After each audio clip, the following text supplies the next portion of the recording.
నమస్తే, welcome to whistle. కొందరు నిరుద్యోగులు బొద్దింకల్లా మారి సోషల్ మీడియా ఆర్టీఐ కార్యకర్తలు అవుతున్నారు అనే వ్యాఖ్యలు కొంతమందిలో సమాజంలోని పెద్ద వర్గాలపై సాధారణీకరణ జరిగిందనే భావన కలిగించే అవకాశం ఉంది.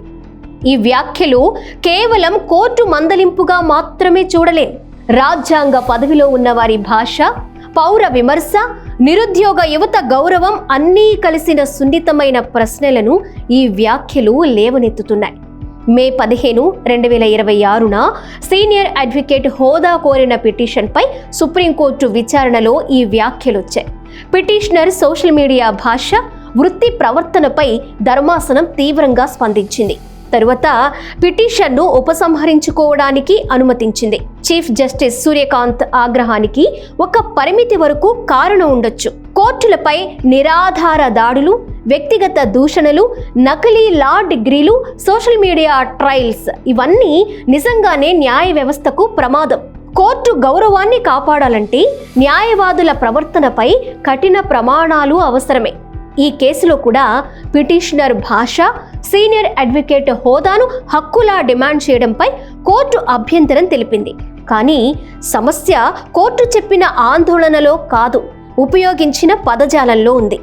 నిరుద్యోగం వ్యక్తిగత వైఫల్యం కాదు, అది ఆర్థిక, విద్య, పాలనా వ్యవస్థల వైఫల్యాల ఫలితం. అలాంటి యువతను పరాన్నజీవులు, బొద్దింకులు వంటి పదాలతో చిత్రీకరించడం న్యాయస్థానం స్థాయికి తగిన భాష కాదు. ఇంకా పెద్ద ప్రమాదం ఏంటంటే ఆర్టీఐ కార్యకర్తలు, సోషల్ మీడియా విమర్శకులు, స్వతంత్ర మీడియా వ్యక్తులు అన్న వర్గాలన్నిటినీ ఒకే తాటిపై పెట్టడం. ఆర్టీఐ అంటే ప్రజలు అధికారాన్ని ప్రశ్నించే రాజ్యాంగాత్మక ప్రజాస్వామ్య సాధనం.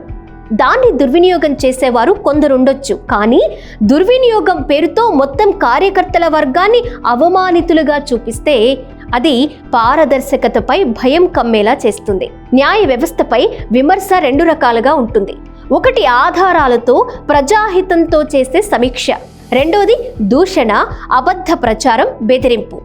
కోర్టు రెండో దానిని కఠినంగా అడ్డుకోవాలి. కానీ మొదటి దానిని కూడా వ్యవస్థపై దాడిగా పిలిస్తే ప్రజాస్వామ్యంలో న్యాయ వ్యవస్థ విమర్శలకు అతీతమైన వ్యవస్థగా భావించే ప్రమాదం ఉంది. అది న్యాయ వ్యవస్థకే మంచిది కాదు. సిజేఐ వ్యాఖ్యల్లో ఒక సంస్థాగత అసౌకర్యాన్ని ప్రతిబింబిస్తున్నట్లు కనిపిస్తుంది. సోషల్ మీడియా వల్ల న్యాయస్థానాలు కూడా నిరంతర ప్రజా పరిశీలనలోకి వచ్చాయి. అది కొన్నిసార్లు అన్యాయంగా ఉండొచ్చు.